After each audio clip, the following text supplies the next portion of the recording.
Well, good evening, everybody. Welcome to our weekly race chat, where Adam Ross and myself, Clint Geoffrey, get together with Spencer, our producer, and we talk about all things in racing, whether it be here, local, or basically whatever Adam and I feel like we want to chat about every week. So we're glad you guys join us, and feel free to add to the discussion as always. We appreciate your questions, comments, and interjections. And if Magic Spencer says it's relevant, it'll appear on the screen. I'm trying to spoke at a little bigger tones this week after getting back to the racetrack and having to get back to practice, buddy. We were actually at a racetrack this week. You've come in so chill and so quiet. I was just yelling at my wife 2 minutes ago, so. It's like working with the Big Lebowski. I wish. Hey, I had to shave. I didn't want to, show up at Flamborough with a weak Gary Calling looking beard, so I had to get rid of that. And even though I could have kept it last week because we were under masks, which was interesting. But what's going on in your world, Mr. Ross? Just getting through the days, man. It's things are starting to pick back up on the work side. I mean, we've been working all through. If anyone needs a Hino truck, we've been open for business, so happy to serve you. But I see things picking up a little bit, so that's a good thing. But it's a very strange year. I mean, mentally, it's been very taxing, and we don't even have much to complain about, except that I wish we were at the races. But I know some people have it a lot tougher than we do, so just hanging in there and keeping on. I think NASCAR's had a tough week. We're going to talk a lot about NASCAR. It's been like silly season for news out of NASCAR in the past week or so. Lots of big stories, lots of important stories, and lots of other crazy things I want to talk about. And we're even going to get into baseball and some sign stealing later because I just thought, man, that's been going on in racing forever.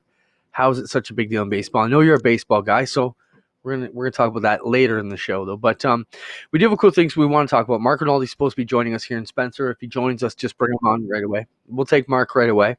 For those of you who don't know, Mark Rinaldi is the owner manager slash. What does Angie let me call you these days, Mark?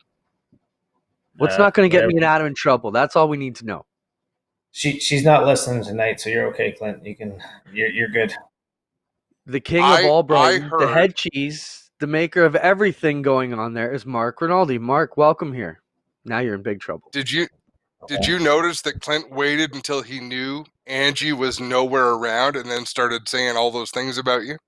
Oh, I asked Angie. He knew if she was nearby, she'd have stepped in and corrected him. She's the king of Brighton. I don't know why you two are both so afraid of her. I mean, Adam, you even on the broadcast on Saturday night had to apologize to her again for something that happened 25 years ago. But you guys seem to apologize to her a lot more than I do. Yeah, I have a healthy. And you do all the yelling at Brighton when we're around, but everybody's afraid of Angie, miraculously. So, Mark, welcome here. Let's get back to some very serious business for race fans and racers here in Ontario. As the viewers of this show and the ones, our racing friends who are in this circle, we know who you are. We know what you've done in the past month or so. And by saying what you've done is you basically took the reins, early on in this deal and realized we were going to be in trouble in the racing game if we didn't get our own plan to separate us away from major sports and concerts, because we were basically lumped in with that. And getting all 35 or so tracks together and working on that, it brought early success. It got the tracks open, it got them racing, and it got practice going on. And there's been a lot of talk this week as we get into next phases and things. So maybe you just want to tell us about what your phone's been ringing like and some of the questions that the promoters have had and what your response has been to them for the last 24 hours. Then maybe we'll touch upon the email you sent out to all the tracks today to explain, where we are and so the fans understand right on the inside what's going on and what all the promoters are being told. So the last 24 hours with them talking about going to the next phase in certain regions and all kinds of things, what's your day been like, Mark?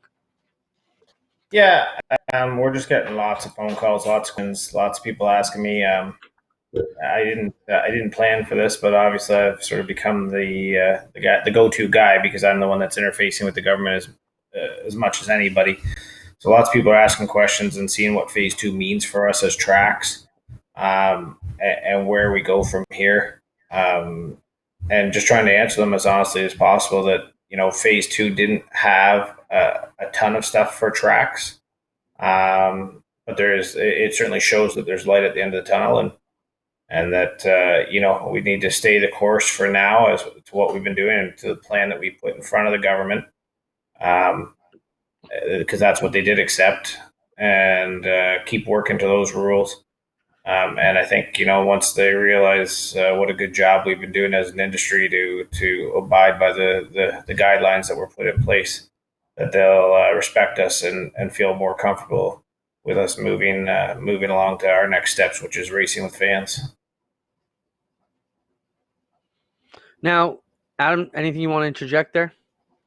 No, I wanted you to keep running with it because what No interests problem. me here, Clinton, is it's promoter to promoter, right? You and Mark. So no, I let just it go. didn't want to hang you out to dry.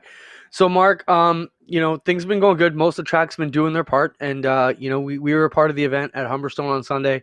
Strange for me to wear a mask, I got to say, all day, and you sound like I was hyperventilating a bit, but we got through it, and most of the racers played along good. Our industry is a bit different, though, Mark, wouldn't you say? Because most of us are families and people who are hanging together anyways, so it's not like we're bringing everybody randomly together. Typically, your pit crew is your family who they're hanging around the shop every day anyways. So if you're going to contaminate each other, it's already happening, no? Yeah, and I completely agree with that. I mean, I have race cars, and I have friends and I have teammates that come over, and we're working as best as we can on our cars and doing what we can to obey the rules. And I would agree with you that especially in some of the outer regions, like out here in Eastern Ontario, there's hardly any cases, and what few cases there are in the old folks' homes. Um, the retirement residents that need to be, they need more support for sure. But outside of there hasn't been much in Eastern Ontario per se. So we feel the risk is low, but we're still unfortunately have to abide by the guidelines that we set in place. And I think that the government's realizing it. That's why they're opening the province in a staged approach. The numbers continue to go down every day now, it seems like, or at least are respectable numbers. And I think that you'll see them relaxing some of the requirements. They already did. They went to 10 people in gatherings, and they've opened things up for funerals and churches and stuff like that. So I think you're going to see them open it up a bit more. But, I don't think we're going to go away from this social distancing requirement for some time yet, unfortunately. So even when they do let us open up, I think we're still going to have to remain responsible and follow a set of guidelines. Exactly what that are, that's what we're trying to finalize with them now. But it's unfortunate we're not able to just go hang out with our buddies and have a beer, or hang out after the races and have a beer. That's what racing is about. Like you said, Clint, it's about a family and about hanging out with your friends and getting together on a Saturday night or a Friday night and hang around after the races. But unfortunately, until like I said, they come up with some sort of vaccination, then I think we're going to be up against some obstacles yet. No, I didn't mean to to lighten the responsibility. All I meant is that as an industry, we're probably more appealing than some others, because if you divide us up, you can divide us up easily into families that, actually is a smaller group, even though the number's the same, if that makes any sense. Adam, you look like you're biting your tongue. What's on your mind? No, not really. I mean, I'm taking it in. I mean, I'm concerned that when do we get to go back to? So I think of big events at Brighton Speedway, and Brighton is a perfect example because places like Brighton, Cornwall, where when people fill the place, they fill it. They are shoulder to shoulder. They use every square inch of seating in the facility. And I just wonder, how far are we from being back to that point? I mean, when does that get to happen? I don't know if the answer is even any time in 2020. There's just so many things that we're so many hurdles we're trying to jump over, and that doesn't even get us back all the way to where we want to be. Mark, can I read your email you sent out today? Because that might answer some of the questions, and we'll talk it from there. Yeah. So this was the email Mark sent out at 10 o'clock this morning to all the 35 promoters. It said, "Hi, everyone. Follow up to the emails from last week. I've spoken with the government again this morning," and this is from Mark, "and things are looking positive that we will be a part of stage 3 to open with spectators." Now, Mark, that's unofficial news. That's speculation, but that is insider information that is certainly not official, but certainly looking that way. So we just don't want to say that. We want to make sure we asterisk that with all our viewers. We're not saying it's going to happen, but it's looking positive that racing could be a part of stage 3 to open up with spectators. Let's talk about that first, Mark. That's huge news. Yeah, it's great news, but I say that with cautious optimism, right? As I said in the email this morning, there's nothing official. All they're talking about is that what we're doing could be involved in stage 3. The unfortunate part is they haven't really laid out what those guidelines are going to be. I'm optimistic that it's actually better than what some of the promoters think that the restrictions are going to be. From my talks with them, but until you know Clint as well as anybody, they're giving you about 5 days notice to get ready after to open up. They're not giving anybody any advance notice because they don't want to disappoint anybody. So what I asked for today was, okay, I know you won't commit to a date yet, but one, are you anticipating us being part of stage 3 and trying to get that in writing? And 2, what do you anticipate the restrictions being as part of that, so we can prepare our facilities to best adapt to that? Obviously, we're all going to have to put in stuff like plastic shielding in front of our concession stands, and social distancing is going to be part of the game right now, whether we like it or not. Back to Adam's point, tracks like Brighton and Cornwall and Humberstone and even Oswego, we rely so much on those big events. We can get back to racing with social distancing, but our big events are the ones that we're really hoping are still going to be able to make it. You take JP at Peterborough Autumn Cutters Classic is one of the biggest events in the province and has been for years. And if he can't have that event, it's bad enough we've already lost half the season. But that's like me losing our Eve of Destruction or Applefest or Humberstone losing their Eve of Destructions. So I'm optimistic. I don't know if that is going to happen, but I'm very optimistic that, if things keep trending the way they are and we don't hit that second wave that people are scared of, that we should start to hopefully see us get back to that point. And that is just strictly speculation for me. I did not get any sort of insight into that. That's just, just sort of monitoring the way the things have been going for a while. No, good point, Mark. Let's just go on to the next part of the email, and I want to come back to Applefest and the large events and how you're dealing with kind of what the attitude is with them right now. So your email goes on to say you're trying to get more details on what the restrictions might be, just so you explain. You keep us posted on what you hear, but in the meantime, tracks are encouraged to use patience and common sense to stay the path that we've laid out for ourselves. As was stressed on Friday, we will have more success if we continue to prove we can follow the guidelines.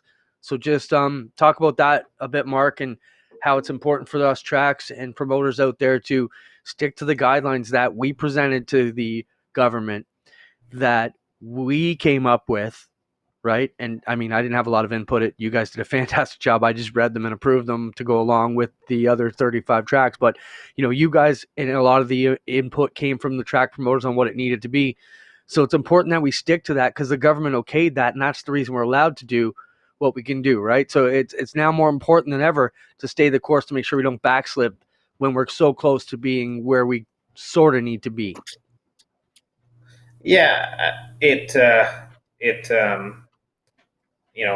me and both of you guys have had this conversation on the side already, is that, it was pretty impressive that they named motorsports specifically in their release. And I honestly don't believe if we hadn't submitted anything to them that they weren't going to name motorsport. Like nobody was thinking of motorsports. We're a pretty small industry when, you think about all the lobbyists that the campgrounds have, and that the golf courses, and that the hotels and all the other tourism and entertainment, Cineplex, Odeon, and all these people that are working on trying to get back open. So it was pretty impressive that we put a plan together that obviously caught somebody's eye, that they recognized us, put us right in their release, and let us start practicing almost immediately and doing events with no fans immediately, which you guys have been able to set up, so that's great. But we don't want to start, I guess, sort of stretching those bounds of the guidelines that we set in, and I think that that's what some promoters are doing. I on one hand, I don't blame them. I know, promoters are getting hungry. There's certain people, certain tracks that this is their livelihood, and they have now lost probably officially half their season and half their opportunities to make revenue for their whole year. Here at Brighton alone, we have we sell a significant amount of seasons passes, and now we're trying to work with people on what we do with that. But if we have to give all that money back, that was, to be honest with you, that money's been spent because we sold the season passes in December. That money's used to get us through January and February. So, there's a lot of tracks that are in situations like that where, they've either gotten revenue for pre-sales of pit spots and stuff like that, and now people are asking, what they do with it. So that money's come to an end, and all they're getting is money that they're doing from practicing and stuff like this. The tracks are getting hungry, but and I understand that completely, but it's not going to do us any good to go rogue and not abide by the rules and the guidelines that we put in place, because we got the trust of the government when we did do that, and we want to maintain the trust of the government going forward. No, great point, Mark. Last thing I got for you before we let you go is, are you in the same boat as we are at Osh Weekend, where we're just kind of pausing our thoughts to all our major events right now? We're just kind of on hold. Is the official statement from my desk and Glenn right now is we're just kind of on pause. Have you had to think or make any hard decisions towards your major events like Eve of Destruction and Applefest at this point in time? We're same thing. We're on pause for everything. We have been telling people that we will be re-looking at the whole schedule. We'll be once we're given a date. We'll be re-looking, working with the other tracks around Ontario, because obviously what I do affects you guys, and what you guys do affects Merrittville. What Merrittville does affects Oshwegan. So, we all need to keep working together in the dirt circle and the paved tracks, and I'm sure the drag strips and the road courses to a similar effect will do the same. So we're going to review everything, and see what the season looked like once we know what path we're going to take and what some of those restrictions are going to be. And obviously, we might not even be able to make a decision on Applefest or Eve of Destruction or the Fall Nationals right away, because step 3 it's going to get us to a point, but it may not get us to a point where those events become feasible. All right, Mark. Thanks so much for being with us tonight. We really appreciate your time. Adam, anything you want to say to Mark other than goodbye? No, just, what, Mark, a few of the people that I've spoken with in the industry over the last week or so, they're starting to mention you. If you're talking to the promoter of Brighton Speedway, please thank him for us. Thank him for the work that he's put in. So people are very appreciative of the effort that you've taken and the steps that you've made. And it's helping a lot of people. So thank you. Well, I appreciate it. And, thanks to you guys. You guys did a good job at Humberstone. And I talked to both of you about a couple of things that, I thought was great. And then there was a couple of things that could be improved on. But I said the same thing about every opening night at every racetrack. There's a lot of things that happen that you can always improve on. But you guys did a great job. And I thought for the most part, the images and the social distancing and everything met the guidelines that we had put in place and we talked about leading up to the event. And I know you guys are working hard to make sure you follow those going forward for the future events, and hopefully we'll be back to a point, where we can at least have fans in the stands real soon. All right. Thanks, Mark, for being with us. We appreciate all your work across the industry. I appreciate you as a good advisor, as does Adam. Thanks for everything, buddy. Thanks, guys. Mark Rinaldi, promoter of Brighton Speedway, and a big reason why we are getting on the tracks now ahead of a lot of the other sports that are still sitting in neutral. Pretty cool, Adam, that we could be close to the situation, get the inside information, and not have to be on the outside just reading it through the news or the media. Mark's been digging around. Of course, his family's got history with politics. His dad, a longtime politician, and certainly knew the right path to break down those barriers and get motorsports mentioned, and that was massive for our industry. Well, exactly. It really is. Like you say, motorsports may not have been mentioned at all in these documents. So just the fact that all that effort went in gets us recognized. A couple of questions coming in here just as I was watching the feed when Mark was talking. Stephen Petty, and we'll talk about Stephen as we get into our Humberstone recap. Stephen's question: how does border closure for another month, and it's impacting Stephen? Obviously, he would have been part of our Humberstone broadcast, and we'll talk about how we tried to get him in and had technical difficulties, but that's part of our Humberstone recap coming up. How does the border closure for another month impact big money races or weekly racing? Drivers and crews from fans from both sides of the border are anxious to get racing on both sides of the border. And we heard Matt Williamson talk about it Saturday at the Lockdown Showdown at Humberstone, how he was working with, lawyers and stuff to try and get himself across the border and get visas to get over there, because he is missing a lot of his livelihood right now, as are a lot of people here in North America and around the world. It's a big problem, Stephen. I know we're up against that now. I don't want to officially say it, but the Triple Crown Showdown this weekend, I'm not ready to make an official call, but it's just not going to happen this year, I don't believe. We're waiting to figure out the things with dirt, but, all their big stars can't cross the border. Their officials can't get over. A lot of our fans that would come across from the U.S. to make it feasible aren't going to be able to make it across. They've announced today they're going to keep the border closed till the third week in July. That race was supposed to happen July 6th. So I had to put out the call to Dean Reynolds yesterday and talk about what our options are going forward. So watch for news coming that. It's not going to be positive news, though. There's no way around it. So that's the first one that's going to fall in our neck of the woods, Adam. Would you like to comment on that?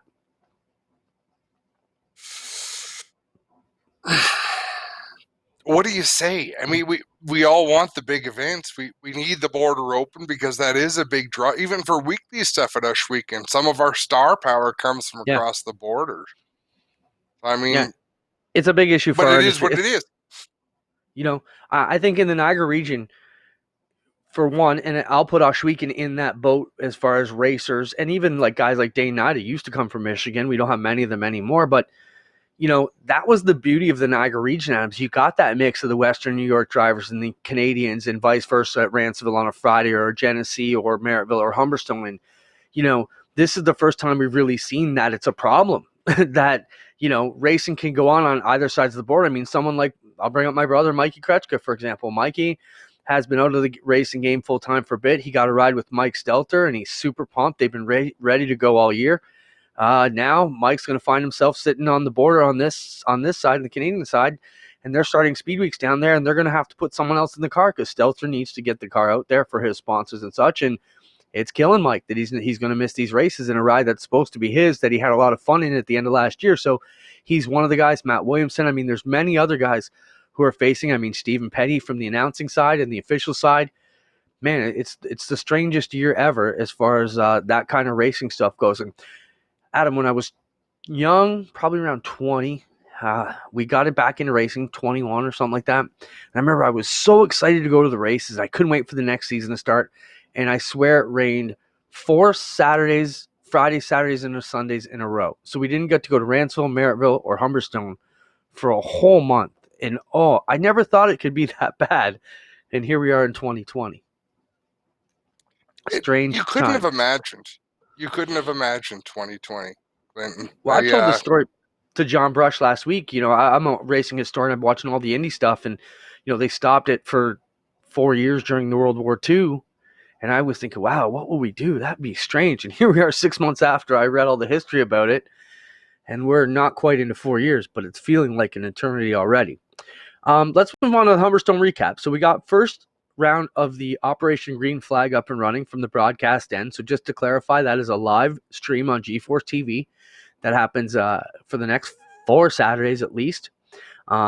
Different times. We're in the pavement tracks, we're doing it in the daytime in the sunshine, and the dirt tracks were at night under the lights.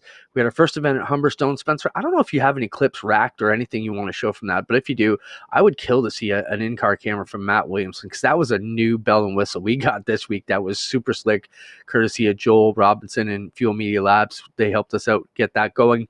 But just like Mark said, opening night, we had some issues. We had some issues with the internet. We nearly didn't get it on the air.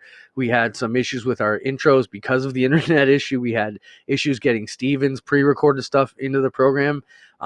We were swimming upstream as fast as we could at 7:20. And Spencer, who we all talk about, who you guys don't get to see because he's behind the scenes, I think for the first time I heard Spencer swear really loudly, Clinton Geoffrey style. And I was like, well, that's not good, because all week long we're like, you stressed, Spencer? And he's like, no. And I kept, remember, that was my motto last week. He said, well, Spencer's not stressed. What am I so stressed about? And then even up till 5 o'clock, he wasn't stressed. But man, when I looked in that door, I was like, oh man, him and Daniel riding their, pedaling as fast as they could to make anything happen with the internet. But magically, we got on the air 5 minutes late, but we still had a fantastic race. Do you want to talk about the lead up to the broadcast, or do you just want to jump into the action? I mean, the lead up was just chaos.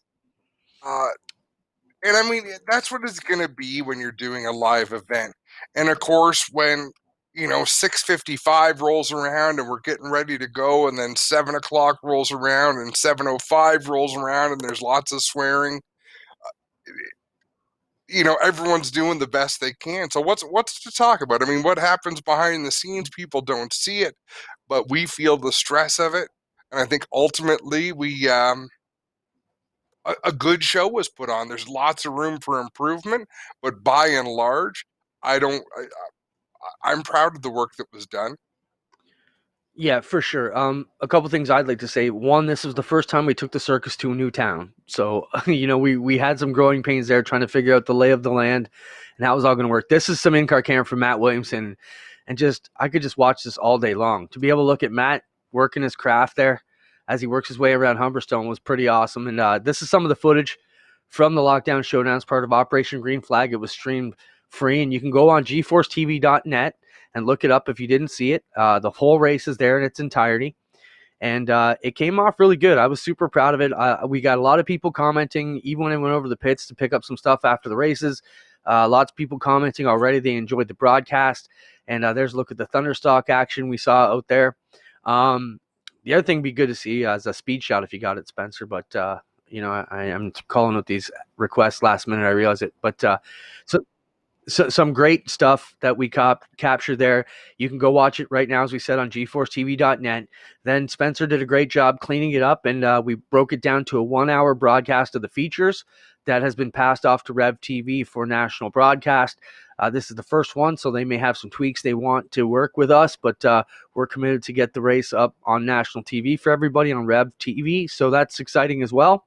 And, I thought things went very well. The thing I would say from all the comments I came in, I would give that about a 5 or 6 out of 10 from our team. There's a look at the in-car camera, but there's a lot of things and improvements we'll make as we get ready to continue down this road of Operation Green Flag with GeForce TV, and then passing that footage on to Rev for national television broadcast, which we're super excited to do. And, I think things are only getting better. We had issues with network and timing and scoring, so a lot of the things that we would normally include in our broadcast were not able to happen at the moment. But we can tell you that Spencer and Erica Bicknell and Don Spees were on the phone all day today and messaging, getting the network all souped up for Merrittville in the upcoming events. At Flamborough this Saturday, we've got basically a cell tower service right above us, so we don't anticipate any network problems there. And just to close up the Humberstone event, I got a note from Dave today. He said, thanks to us and all our crew for everything we did. He said, can you please give a big thank you out to Jack Winger, Barry Beck Racing, and Zach Ferry. They spent countless hours grooming the racing surface to ensure we had proper drainage so we didn't have the same issues as in the years past. Without them, we wouldn't have been able to hold the showdown facility-wise or financially. So needless to say, they were the backbone to making this event happen. So big thanks once again goes out to Jack Winger, Barry Beck Racing, and Zach Ferry for all the work they did. And that's from Dave Bittner and the crew at Humberstone Speedway. And, of course, everybody pulled together and got it done. And it was a great event. Any thing you want And to say there, Adam, before we move yeah, on to talking about Flamborough? big thanks to Dave Bittner for putting his neck out on the line. I mean, that was the conversation that kind of started this all, Clinton, with you. I thought the teams did a really good job. I mean, there were moments where they were struggling a little bit with social distancing. I think maybe you're at the racetrack and you get caught up, but by and large, people were responsible. People were doing what they're supposed to be doing. The racing surface was fantastic. No cars got wrecked. I mean, there were some panels that got ripped off, some of the Thunder stocks, but I don't think anybody got tore up horribly. It was just a good night of racing, a fun night, a great way to get back into the swing of things. And if from the racing standpoint, if Flamborough goes that smoothly, it's going to be a great show. I know from our technical standpoint, we have already solved a number of little things that we think we should do better this time around. And I think you're going to see a much improved program. And I thought Yeah, this one was, like you say, for a 5 or 6 out of 10, which compared to the alternative of having nothing to watch is pretty good. But we're going to get better. yeah. So if you enjoyed the broadcast or didn't see it, once again, go to gforcetv.net. It's there. Subscribe and click the bell, and you can get up to speed on all the information and racing we have coming forward down the channel. So we're excited about that. So in closing, I spoke to Dave and I said, Dave, are you ready to announce another event? He said, I got the date in mind. I got the divisions in mind. I'm working on the sponsor, so I'm not quite ready to go, but there will be another Humberstone event as part of the Operation Green Flag series of races. And that'll take us up to right around mid-July, Adam. And I would say at that point, we may be into phase 3. So even back to Mark Rinaldi, I asked him yesterday, we still have tracks calling about events. How far in advance does he think we should be booking these events? And he said, I'd give it another week or two because you never know what comes in phase 3. So we'll be ready to go back to Humberstone for at least one more show. We know that.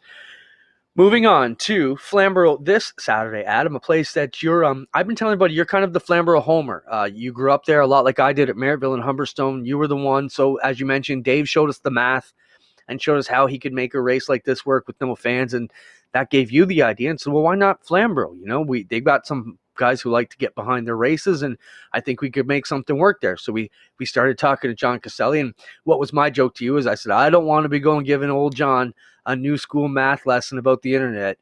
If he didn't speed quick, I quit. But John got on quick right away, and we got it all together with the helps of Gary and Doug, and we're excited to bring one of my most exciting shows. Like, don't get me wrong, I love Merrittville and I love the sprint guys coming up, and I love what we did Sunday at Humberstone, but I'm real excited to get to Flamborough this week. I even sent a picture to you guys yesterday and said, oh, look at Blair Wickett's car. They just look so good.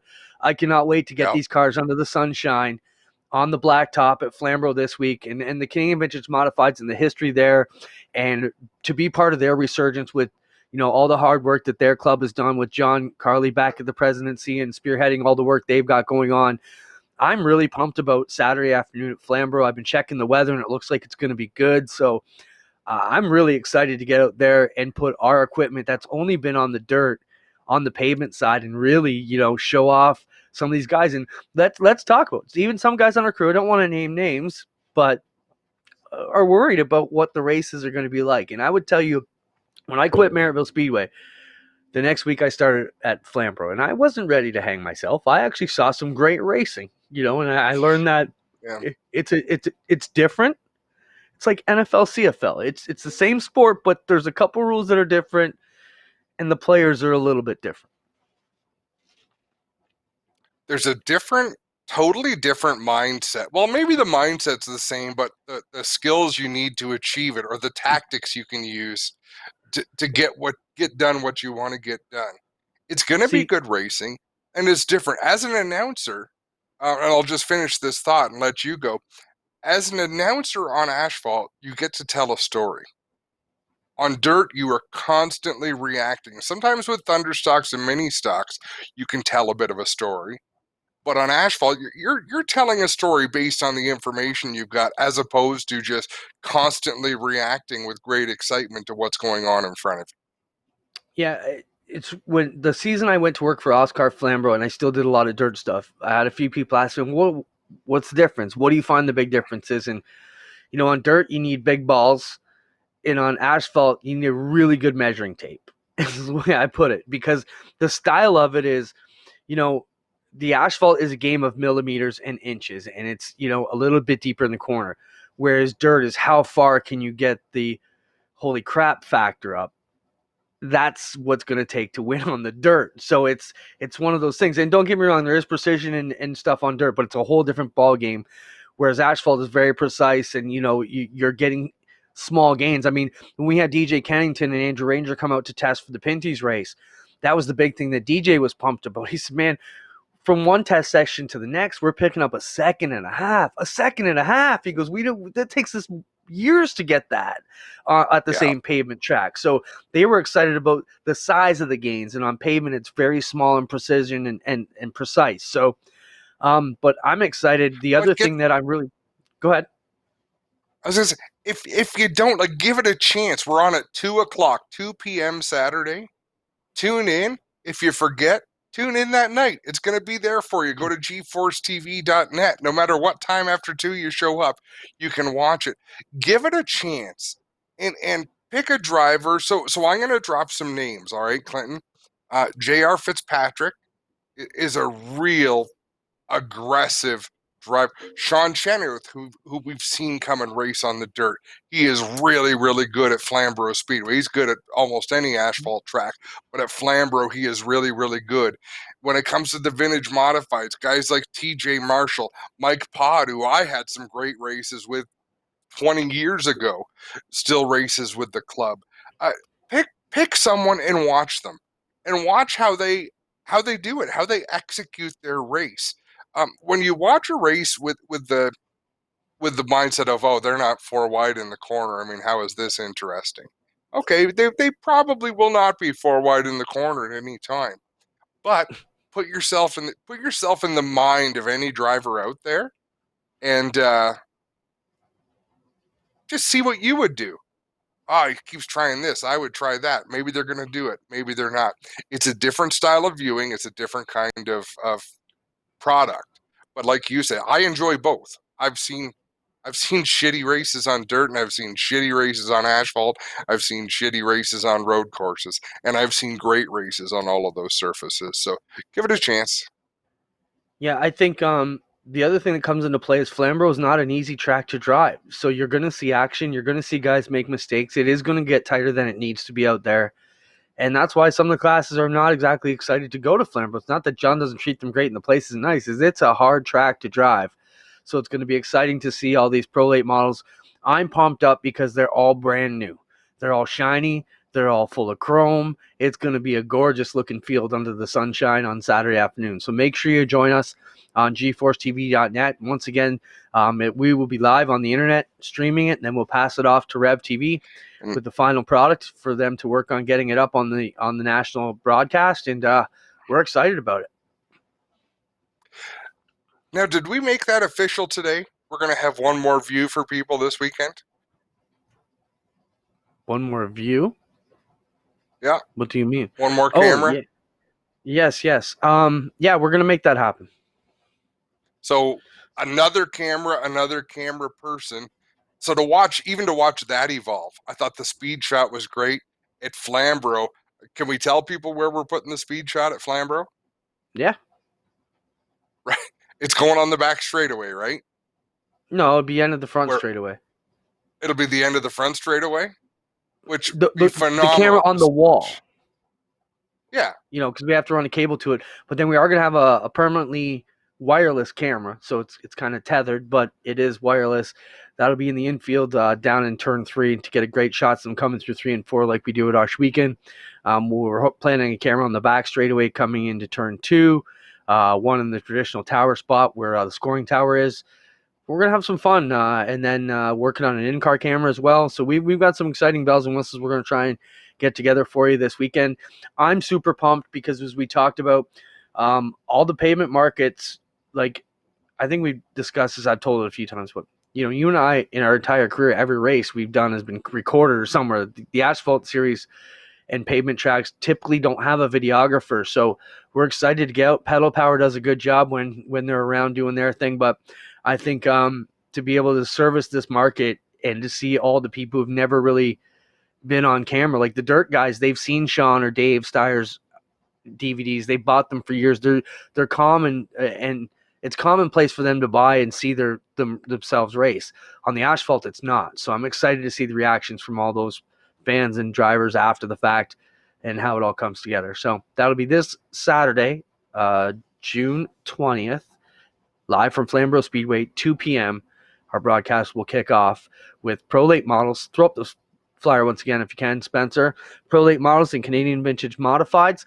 They've had some great support from a lot of people getting involved behind this, and we'll be pumping them all up this weekend. So check it out. It'll be this Saturday, June 20th, 2 p.m. live from Flamborough Speedway.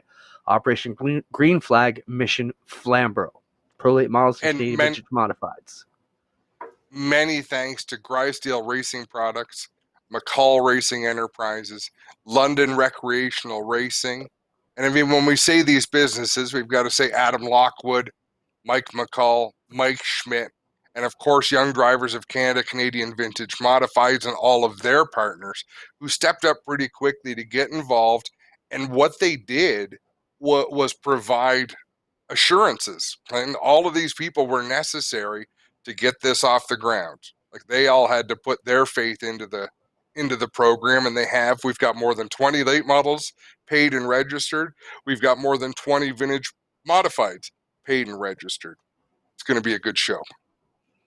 Yeah, I want to send a shout out to a couple of our show sponsors here who are also on part of the deal. Brian's Farm was got on board with the channel all year, so we're going to make sure they get a bit of recognition. We've also got Core Pack Merchandising. John Brush called me and got involved in helping us get our team out there and taking care of some of our extra costs to bring things like wireless cameras and in-car cameras and such like that. So we appreciate Core Pack for everything John and his crew does for racing all over the place, whether it be Oswego, Ohsweken, you name it. John sponsored it. We appreciate him helping us bring these things out.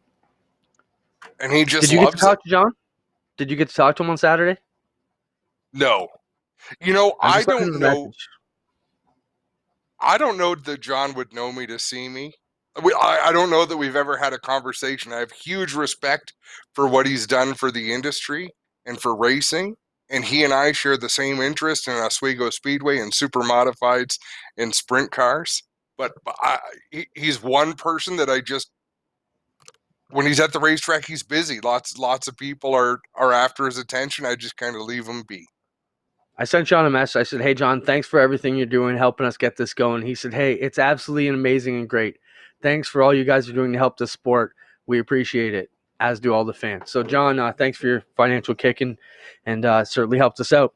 We have a few more events coming up in Operation Green Flag, so we'll run through them. I can't believe we've been 45 minutes already. Then we'll spend the next 15 minutes jacking about some NASCAR stories that came out this week that kind of caught our attention and that we send to each other in the background. So let's talk quickly about the rest of the Operation Green Flag. So this Saturday we'll be at Flamborough. The following Saturday we're back to the dirt, Merrittville Speedway, June 27th for Sportsman, Mini Stocks, and the Action Sprint Tour Crate Sprints. Full fields and all of them are expected, and it's going to be an amazing day. That's 7 p.m. June 27th on GeForce TV. We are live from Merrittville Speedway. Then the following week, back to the pavement. We're back to Flamborough for the Super Stocks, Mini Stocks, and Pure Stocks. That's Saturday, July 4th at 2 p.m. And then we move back to the next date, which has just recently been announced. It's Saturday, July 11th, back to Merrittville Speedway, again live on GeForce TV, 358 modifieds, 30-lap Hoosier Stocks, plus a 25-lap 360 sprint car race. That is a lot of divisions out there. It's going to be a lot of payouts going on. So if you want to get involved in that, it actually says, opportunities still available. So if you want to get involved and help them get that show underway, if you're a fan of the 360 sprint cars, the modifieds, or the Hoosier Stocks, give Don Speece a call. And that'll be Saturday, July 11th on GeForce TV. We'll have one more event than we know of from Humberstone, but I'm not ready to announce that date. Hopefully we'll have it by next week. So once again, this is a series of Operation Green Flag live on GeForceTV.net. And then we pass this on to Rev TV for the national television broadcast, and they will work to get that on the channel and promote the racing. Wow, that's a mouthful, Adam. Any comments or questions we should get to now before we dive into NASCAR? Anything that caught your eye? Anything I know. that I'm missing? Because we're just cruising along here tonight. I don't want to isolate anyone. Just that I want to keep reminding people not to be too hard on the providers that are doing pay-per-view events. They're providing a great service, and I paid for Fonda Speedway the other night. Was it Sunday night? Yeah, it was Sunday night when the modifieds were there. I paid the $20 because I wanted to watch the races. Probably if I had sent GT a note from Dirt Track Digest, he might have hooked me up. But you know what? Sometimes I just want to support the industry, sit there and be a fan so that I can complain because I paid my money. But my point is, be supportive of everybody in the business. We're all operating on slightly different business models. We're all operating under different governments and different rules. So try to be positive about everything that's going on, because all of the people that I know, whether they charge you money to watch their events or whether they don't charge you money to watch their events, we're all on the same side of the fence. We're all there for racing. We all want things to be successful. I don't know what I missed in the chat, but I just see Brian Toddish said Sunset will also sponsor. So I'm trying to scroll back. There's deals going on here in the chat, which is great. And I'm assuming it's for Flamborough.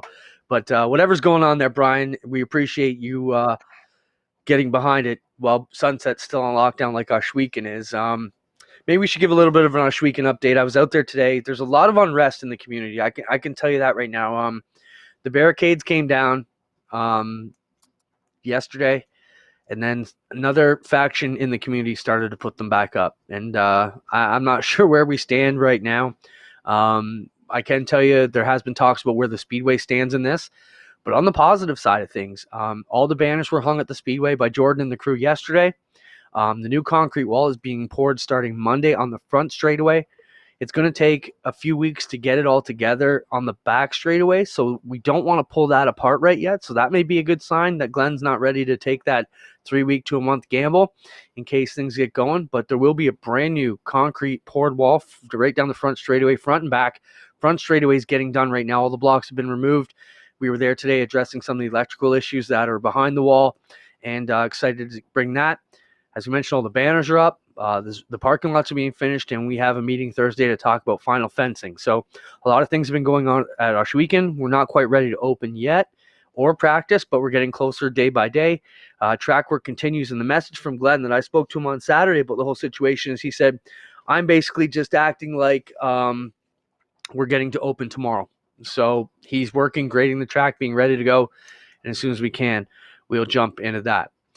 So let's move on to some of the action we saw kind of going on in NASCAR this week and some of the stuff. First off, back-to-back champs. This was a car that got sent, and it just kind of caught my eye. I think it's pretty ballsy to say. So it says USA. It's the Barstool Sports Clint Boyer car, and it says USA undefeated since 1776. But the hood says back-to-back World War champs. I just don't know how I feel about that. I mean, I'm about one of, like, you called me a crazy conservative today, and I don't want to talk about politics, but I would definitely probably put myself in that envelope. So what's your feeling on that? I mean, that's, NASCAR cracks down on so much sponsorship that isn't politically correct, and they let that go. Well, what's your thoughts on that? Back-to-back world champs. That's a hell of a statement. Like, it just needs a Trump head on it to really shift that car off. Like, where does that fall in to Confederate flags and all the other craziness going on? Boy, right. In fairness, I suppose it is historically accurate. Okay. Nobody wins a war. And I don't mean to be sappy, but Would your wife agree to that statement? There's so much death. And you know what? So I'm Canadian and American, and I think it's not really fair to comment it is different. As much as I say our countries are the same, we blend in wherever we go. The United States is different than Canada. And for some reason, what keeps popping into my mind is how many Canadians lost their lives as part of those wins. Yet on that car, it's just stars and stripes. And I'm not, like I say, it's just a Pandora's box of reactions. I don't expect to get all the historical and political end of it. I just thought that was a pretty ballsy thing to slap on the hood of a race car. And for NASCAR to be okay with it kind of shocked me a little bit. Like, it's just, it's in poor taste, is it, or is that like rah rah, let's go get them, the American style? I mean, I don't know. Here's the trouble. Here's the trouble with that car, right? So in driver introductions, that's when you would know if it was a hit, because the place would either erupt or they wouldn't say anything. Which when most people are introduced at a NASCAR race, there is not very much reaction. If you were ever at an event where Dale Sr. was, or Dale Jr. was, or Jeff Gordon was, you could sense it, you could feel it. And I think without the fans, when they introduce that car, there's going to be 5,000 fans there. But that's what I would like to see, is how electric would the crowd be when, or not, when that driver was introduced. You know, we brought up Trump and that kind of car. That's the kind of car he would get behind. I can tell you, when I went to Bristol, Tennessee, there was Trump stuff everywhere. We were at Daytona, and they were there to say, "Gentlemen, start your engines," and you could feel that kind of energy. So, I think you're going to get they would get a good response in a full grandstand. But I was kind of shocked they let that go. Well, Well, and shock marketing, shock value, it's more power to them. I like pushing the boundaries. hey, I'm all I'd about it. be, I just was like, yeah. ooh. Did somebody So, not say, like, you guys, that's kind of in bad taste? but they wouldn't let Gunbroker be on a car. I forget what race it was recently. I remember years ago. Do you remember the site redneckjunk.com or racingjunk.com?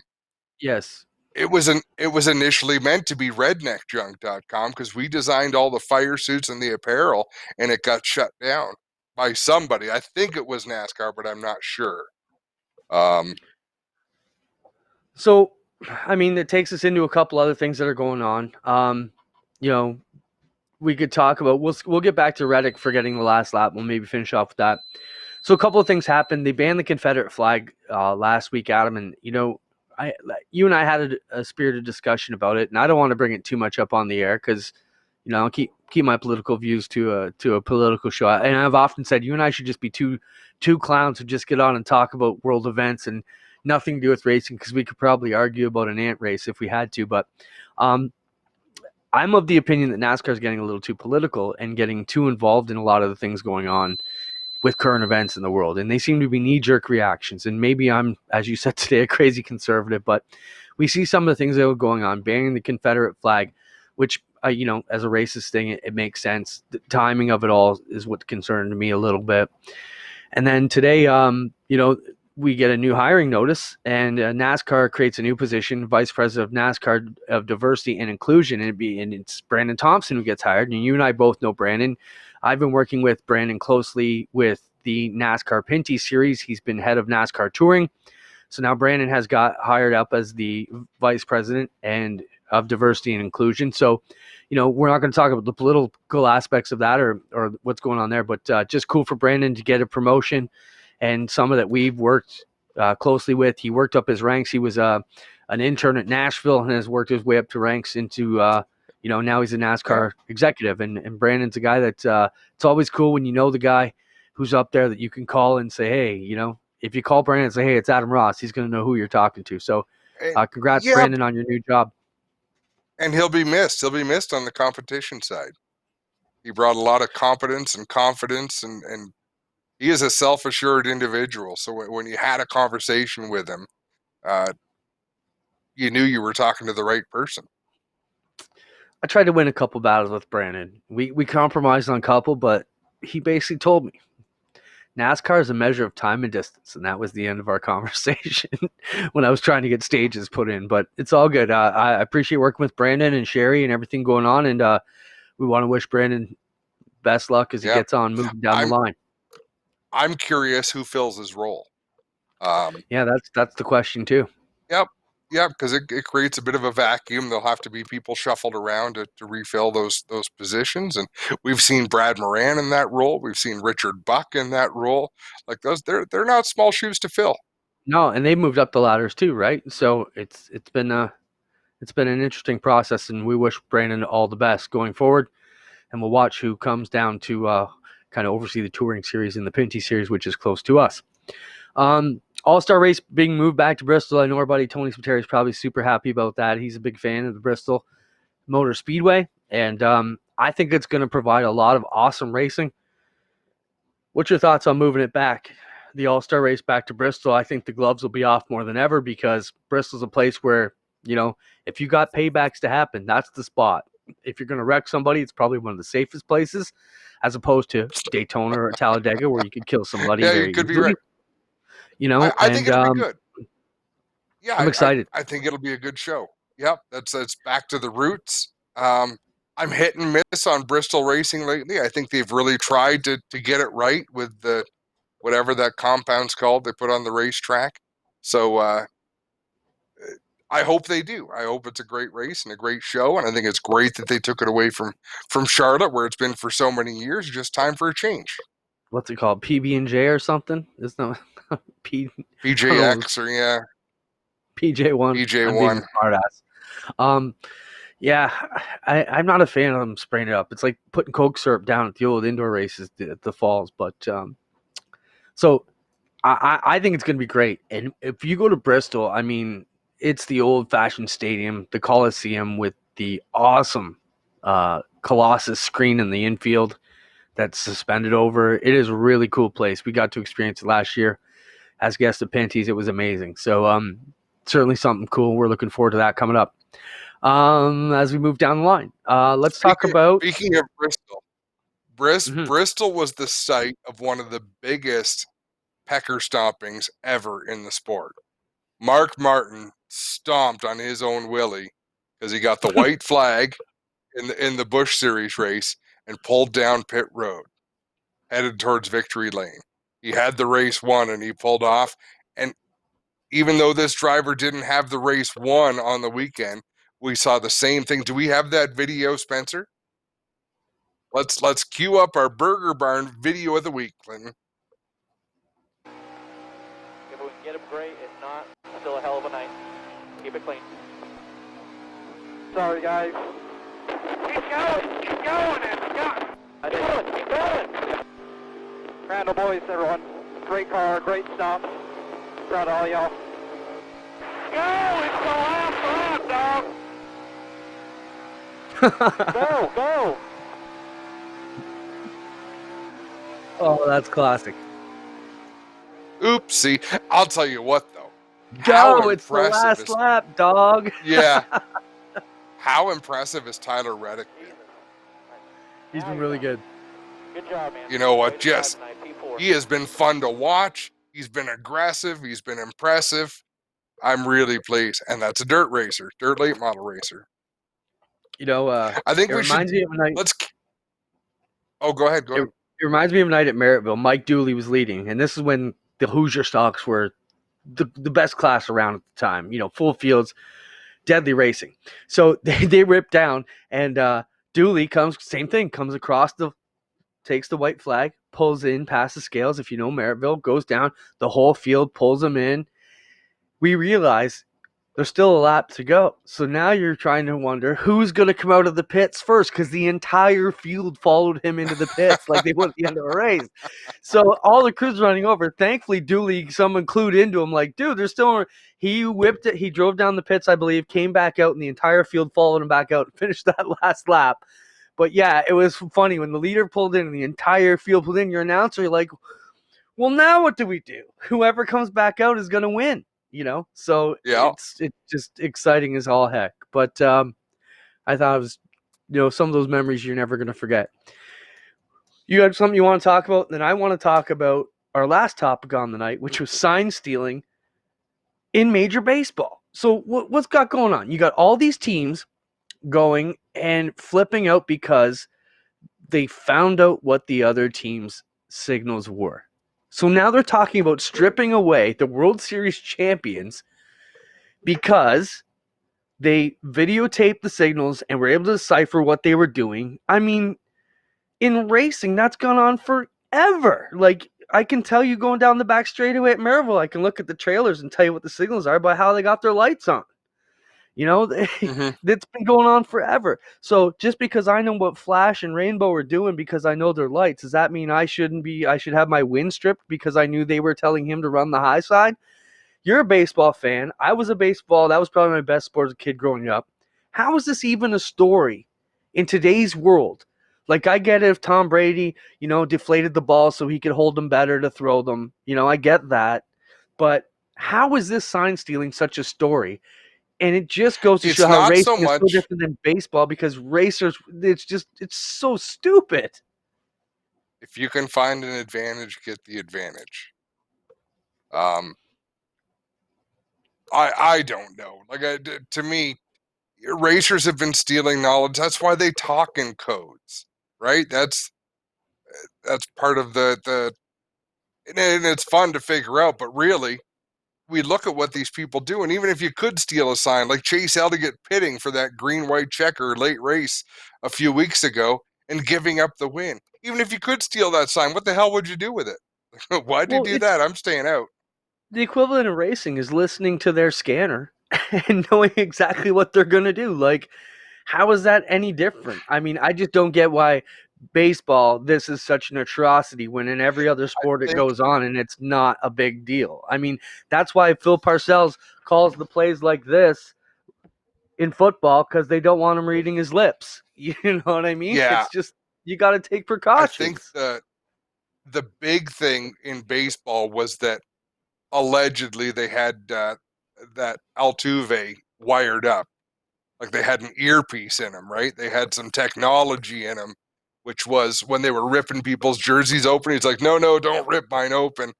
That he might have had some Well, hardware that in was there. the cry. That's what got me to bring it to our racing chat was someone said, time to just give them headsets like they do in football now. Let them just talk to each other that way. Like, let a Mm-hmm. pitching coach call the play in to both the catcher and the pitcher at the same time. But I thought it was kind of funny late last night reading that, and I was like, oh my goodness. Can you imagine if that became a story in racing that Chase Elliott listened to Jimmy Johnson's radio, and so that way he should have his win taken away because it was not proper conduct. I just thought it was a little bit ridiculous that if you can find out what scratching your ear and picking your nose means, you lose the game. That doesn't make any sense to me. So that's the end of my No, smart for assery sure. for the night. It's been great talking with you, Adam. It's great hearing from Mark and all the work he's done. Thanks, everybody, for watching our show. Thanks, Spencer, for all your work this week and the upcoming week and last week and everything you do for us. Don't forget, ladies and gentlemen, we're live on the air Tuesday. Or sorry, oh man, I gotta get off the air. Saturday at 2:00, and live from Flamborough Speedway on GeForce TV. Make sure you tune in. We'll have the whole crew there ready for some awesome images. Anything else you want to say, Adam? It's time for me to go hang out. That's all. That's all. As often as I say, see you next Tuesday. See you Saturday. And if you want to Yeah. join the Mindwell session, we'll see you Thursday at 7. You can get your fill of us on the internet. Too much. Thank you so much. Thanks, everybody who helped made our broadcast happen last week. Thanks again for joining us. We'll see you this Saturday, 2 p.m. Thanks, Spencer. Bye, guys.